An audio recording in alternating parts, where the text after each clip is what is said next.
up a report, and it'll look like the faceless minions that comprise the network, hundreds of them out there ferreting information out for you to serve the public. It's complete bunkum, of course. It's not happening at all.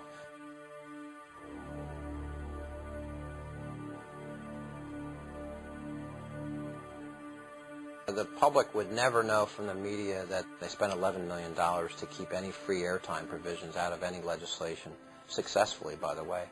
Edward Fritz, head of the National Association of Broadcasters, called free airtime for candidates unconstitutional and an infringement on the broadcasters' free speech rights. You have reached the stage in American politics, and I'm not kidding you, where the issue is not a debate over ideas. You have a point of view, I have a point of view. Who should that person support? That's what democracy is about. The issue is whether ideas at all matter. You look like a nice fellow. Nice wife. You have any kids? Yeah, two. Okay. Why wouldn't I want to vote for you? One of the strange things about it is that politics is now presented in terms of politicians and not politics. I don't think the media are interested in politics. They're interested in politicians, which is a whole different subject. Media corporations don't cover the news when it comes to politics anymore. The political news coverage in 2000 was half what it was in 96. 96 was half what it was in 92. The third leading source of revenue for the media today, broadcast media, happens to be political ads. So if you're a politician, the only way you get heard is with ads. In 1981, the media was getting $80 million from political campaigns for ads. Today, the last campaign, they got $1 billion.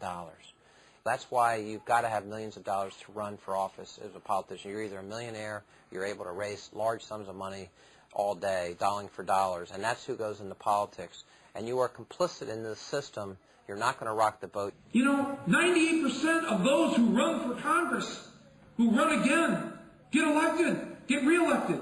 We have a 98% return rate in Congress. Are you aware of this? You know, I looked up the statistic. The old Soviet Politburo had a 92% return rate. All right? They actually have more turnover than we have in the U.S. Congress. Is that just the most embarrassing thought? Why do we do this? We've got to change these laws. We grant these monopoly rights to TV stations. They don't pay a penny to the people for getting these monopoly rights to TV frequencies.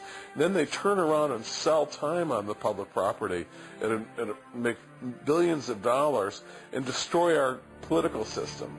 All the while, they pay off the politicians themselves to keep getting these monopoly rights. The corruption here is dreadful. The public is really at a loss. What do you do about that exactly? I'm not quite sure. I mean, they're probably, in a perfect world, there should be a citizens movement about this. People should be marching in the streets. I mean, in some ways, we should be as angry about what's happened to our media as the Russians ought to be about what happened to their media. Now, that would be seen as heresy inside the networks. How dare you? We covered stories all the time last week. Look at this story. Look at that story. They would take issue with what I just said. They'd probably call you un-American. They would call me un-American and a bomb thrower, and I probably won't be on any of their airwaves anymore after this interview. 10 years ago, 50 companies ran the media in America. Now it's down to 5 to 7. Tonight, as I came down here, NPR was reporting on decisions that the FCC, under the control of Michael Powell, son of Colin Powell, who had asked about whether or not there was a digital divide in the world, said, I'm more worried about the Mercedes divide. I'd like to have one, but I can't afford it. That's the commissioner of the FCC, who is about to lift all the ownership caps on big media companies, and an issue that is not covered in the media. Michael Powell was actually quoted as saying that he has no idea what the public interest is. The oppressor here is regulation. He actually said that.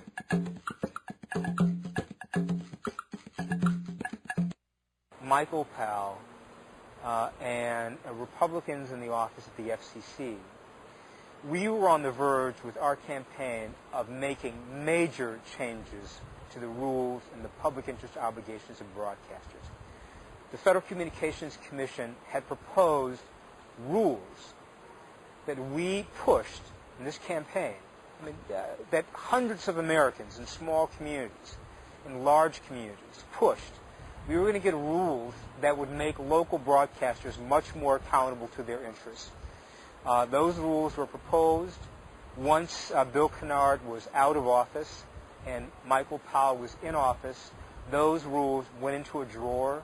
They were never voted on.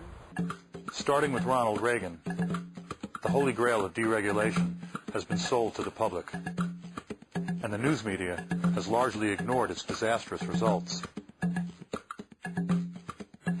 Once the Reagan administration was done, there were more rules, but they called it deregulation.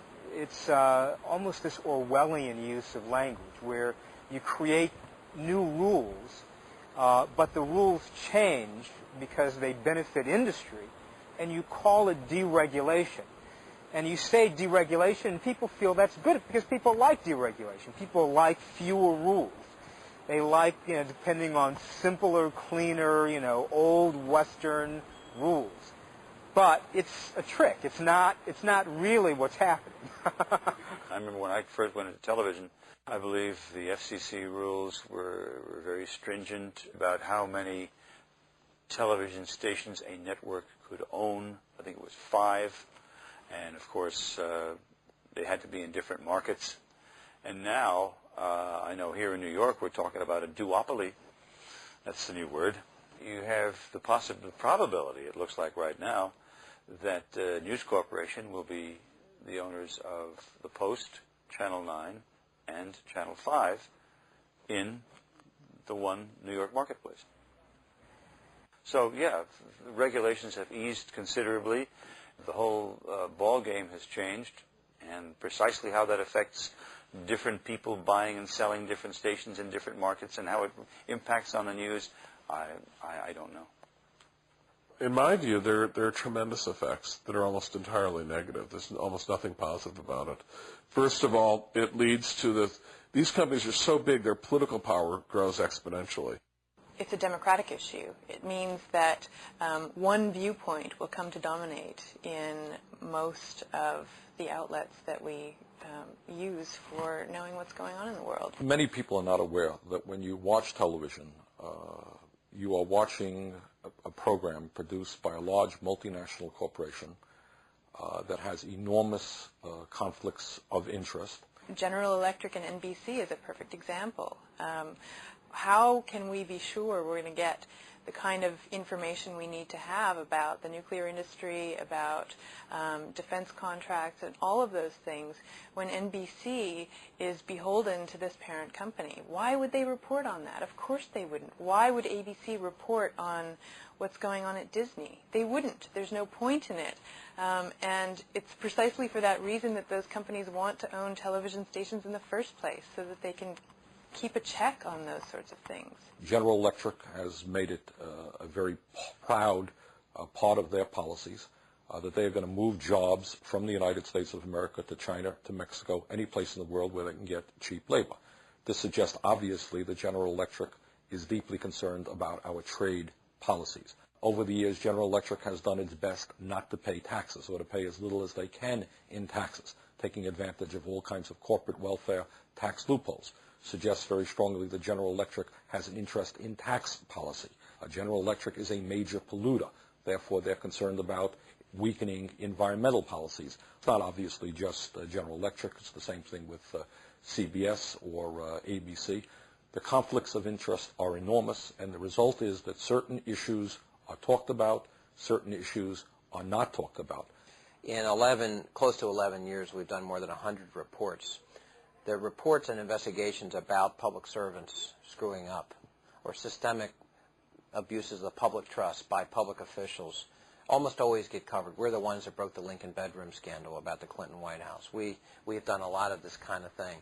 When we do those stories, they get covered, and the media jumps on them, frankly. We have a news conference. We normally have 50 or 60 reporters, 4 or 5 cameras. But I have to tell you, when we've investigated corporations, for some reason it just doesn't get covered. What can I say? See the Business Week cover a short while ago. The majority of Americans believe that corporate America is just one corrupt institution that needs to be reined in. In some ways, corporate power is treated like by our news